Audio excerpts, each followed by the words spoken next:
কীট পতঙ্গ পিঁপড়া টিকটিকের সাথে কথা বলতাম, বুঝতে পারতেন না বাইরে কি দিন না রাত। সূরা ইয়াসিন পড়া শুরু করলাম যাদের মৃত্যুটা সহজ হয়।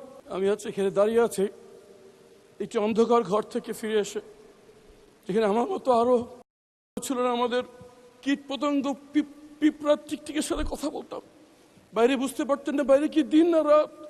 মনে হতো জীবন্ত কবর দিয়ে দেওয়া হয়েছে, মনে হতো যে মৃত্যুর থেকে হাজার গুণ ভালো। মনে করতাম যে আজকে রাতে হয়তো হত্যা করা হবে। এভাবে মৃত্যুর প্রহর যখন গুনছিলাম, একদিন রাতে ট্রেনে হিসছে যখন আমাকে সেখান থেকে বের করছে, আমি ধরে নিয়েছি এখন আমাকে হত্যা করা হচ্ছে। আমি সূরা ইয়াসিন পড়া শুরু করলাম যাদের মৃত্যুটা সহজ হয়, কিন্তু পরে জানতে পারলাম কিছু বাচ্চা ছেলে মেয়ে জীবন দিয়ে, চোখ হারিয়ে, পা হারিয়ে ফ্যাসিবাদকে বিতাড়িত করে আমাদেরকে আবার দুনিয়ার আলো দেখার সুযোগ করে দিয়েছে। মানে এই সংসদকে যদি বলতে হয় তাহলে বলতে হবে মজলুমদের মিলন মেলা। এখানে এমন একজন কেউ পাওয়া যাবে না যে গত ফ্যাসিস্ট আমলে জুলুমের শিকার হয়নি। আমি গুমের ভুক্তভোগী যারা ফিরে আসছে তাদের পক্ষ থেকে, গুমের ভুক্তভোগী পরিবারদের পক্ষ থেকে একটি বিষয়ে দৃষ্টি আকর্ষণ করছি।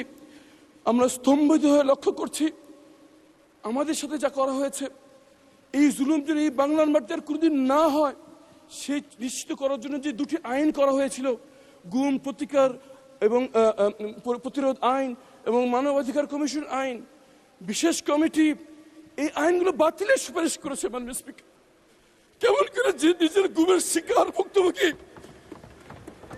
যে প্রধানমন্ত্রী নিজের টর্চারের শিকার, তারা কেমন করে এই আইন বাতিলের পরামর্শ দেয়? মাননীয় স্পিকার, আমরা জানতে চাই কাদের কাদের। ধন্যবাদ মাননীয় স্পিকার, শুধু একটি কথা বলে শেষ করছি। আমাদের ভুক্তভোগীদের পক্ষ থেকে আমাদের আবেদন, যদি সরকার কোনো পরিশোধিত করতে চায় এই আইনটিকে আগে অনুমোদন দিয়ে আইনের রূপান্তরিত করুক, পরে সংশোধনী বিল এনে তাকে সংশোধিত করা হোক। যদি সেটা না করা